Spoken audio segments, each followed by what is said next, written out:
Hello, third grade. I'm here with Rudy. We're going to read to you from chapters 51 through 55 from our Wild Robot story. We're going to see what Roz is up to. So this next chapter is titled The Autumn. The days were getting shorter. The air was getting crisper. And one morning, Roz walked out to find a layer of frost on her garden. Autumn had come to the island. The tree leaves, which had been green for the robot's entire life, turned yellow and orange and red. Then they let go of their branches and floated down to the ground. And the forest gradually filled with the sounds of creatures scurrying through dead leaves.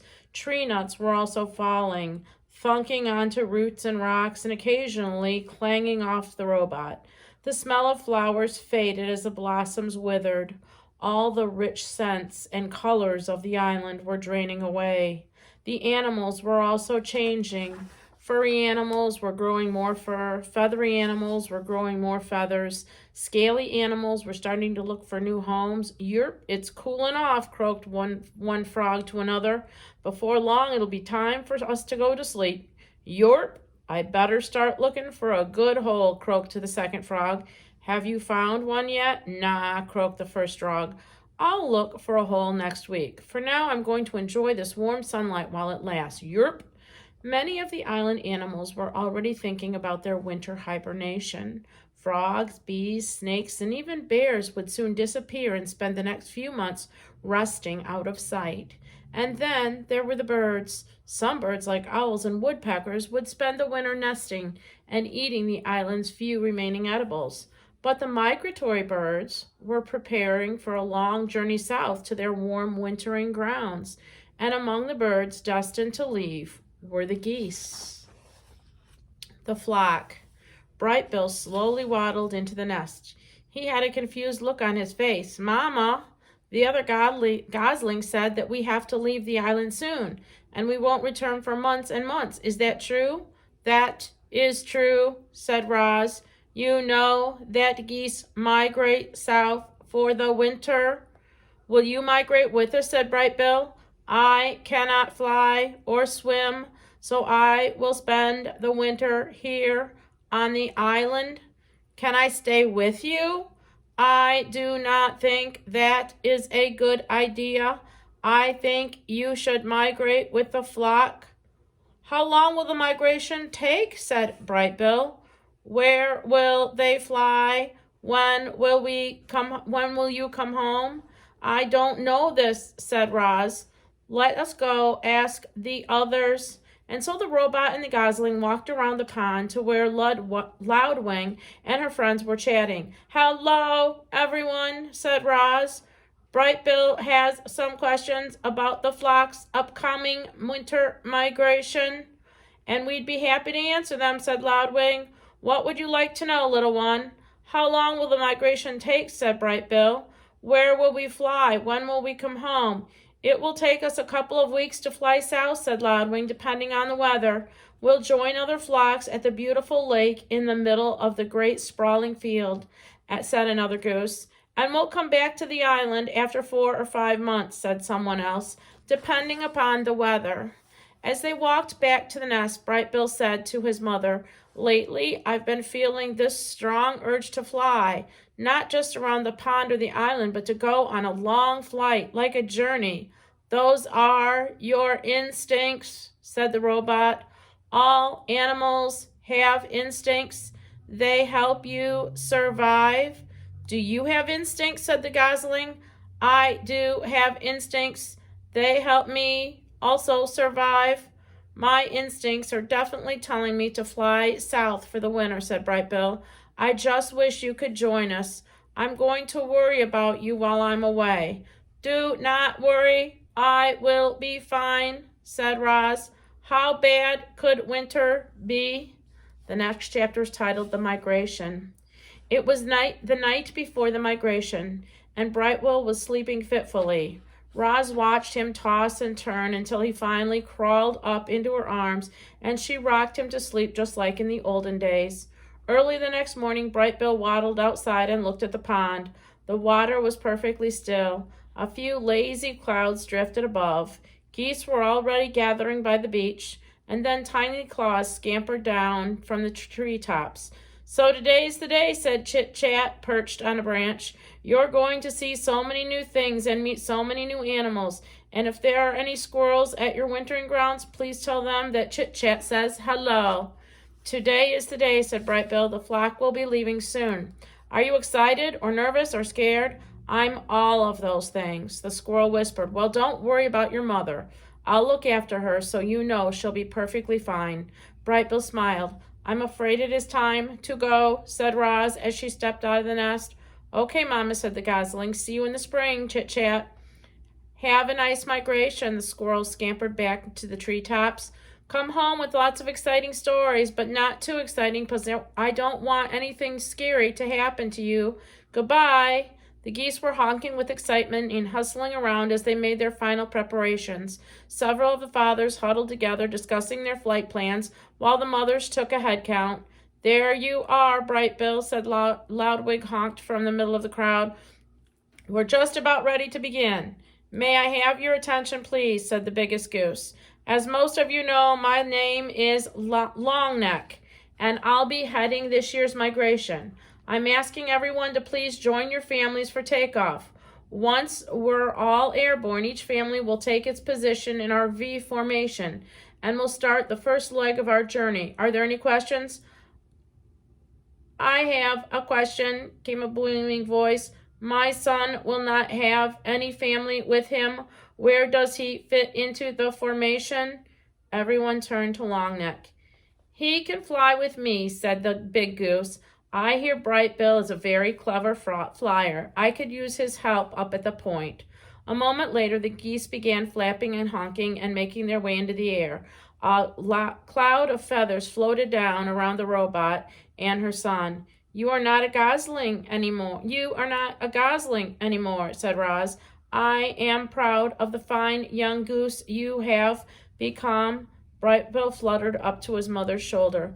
"Thanks, Mama." The young goose wiped his eyes. "Is this where we say goodbye?"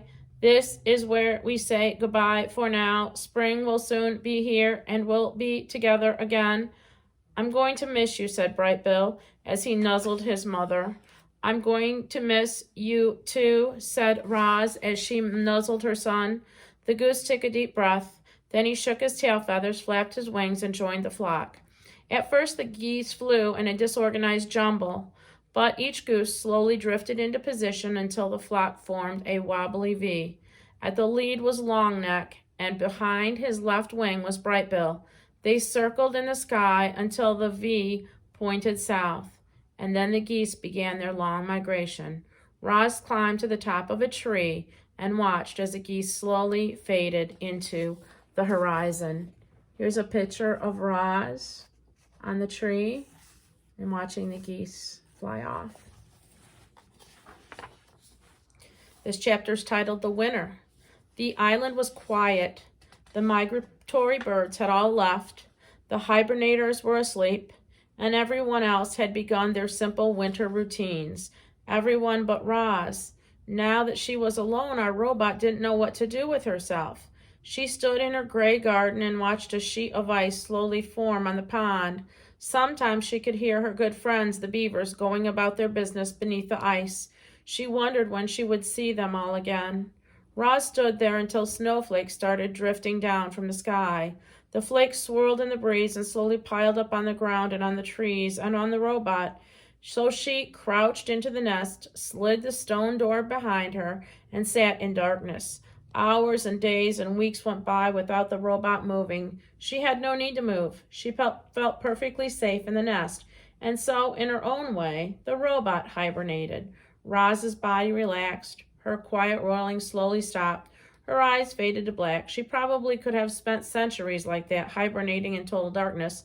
But the robot's hibernation was suddenly interrupted when a shaft of sunlight fell upon her face and carried energy back to her empty battery. Roz's body tensed. Her quiet rolling slowly started. Her eyes began to glow. "Hello, I am Rozum Unit 7134, but you may call me Roz," the robot said automatically. When all her systems were up and running again, Roz noticed that she was surrounded by broken branches and piles of snow. The roof of the nest had caved in, and the lodge was now flooded with sunlight. Roz felt more energized with each passing minute, but she also felt cold. Her joints felt stiff and brittle, and her thinking was slow. So she got up, cleared a spot on the floor, and made a fire. The snow inside the nest began to melt, and the robot's senses began to thaw. And when she was ready, she climbed out through the hole in the roof and onto the bright foreign landscape. The world Roz had known was now covered in a thick layer of snow. Tree limbs bent to the ground under heavy sleeves. The dark pond was now pure white. The only sounds were Roz's own crunching footsteps. Faint wisps of steam curled up from the robot's body as she trudged through the forest. Roz plunged a hand into a lump of snow and pulled up a long stick. She snapped it in half and flung both pieces back to the nest.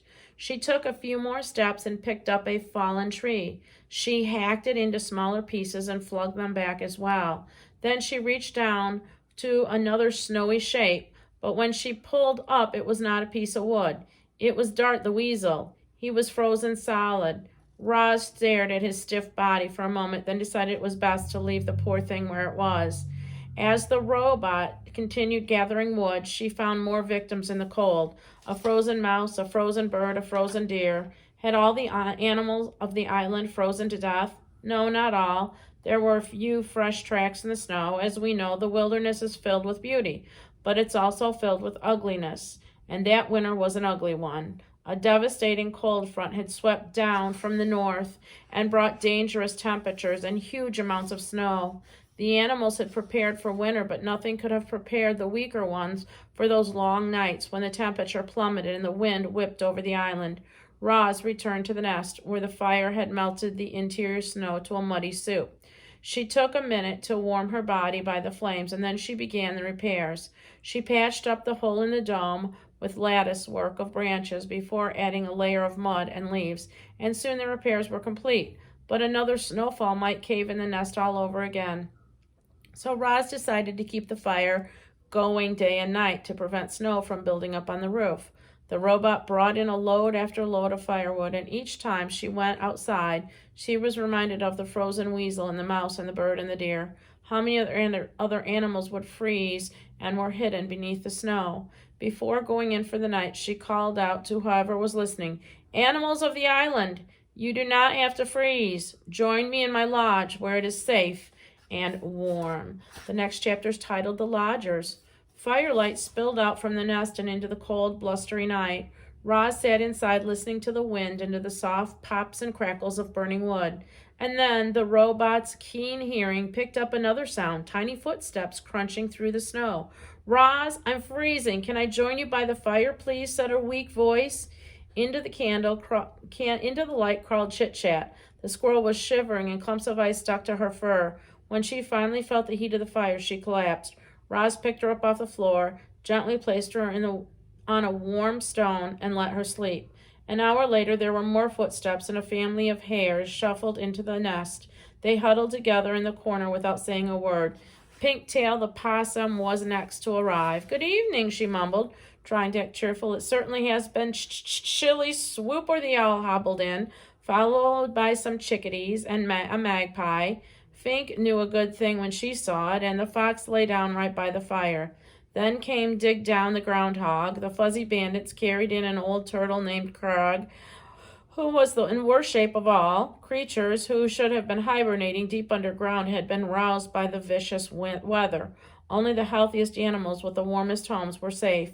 More and more weary animals appeared, and slowly the lodge filled up. This was the first time so many lodgers had seen fire, and they gazed at it with a mixture of fear and hope. They could feel the fire's destructive power, but they could also feel its healing power as it warmed their bones. The lodgers seemed to push forward, eager to feel more warmth, and then pull back, afraid of feeling too much. It was important that lodgers understood fire, so Roz showed them how to build one. She showed the smaller animals how to arrange the kindling, and showed the bigger animals how to arrange the logs. Pumpkin, Lumpkin, and Rumpkin stuck the fire stones together, and everyone cheered when they finally managed a spark. As Roz looked around, she saw moles curling up beside an owl, a mouse snuggling between two weasels, hares nestling against a badger. Never before had the robot seen prey and predators so close and peaceful together. But how long could the peace possibly last? I propose a truce, said Roz, like the dawn truce. Everyone must agree not to hunt or harm one another while in my lodge. Very well, said Swooper, after consulting her carnivorous friends. We hunters will work to control ourselves. Then it is settled, said Roz. My home is a safe place for all.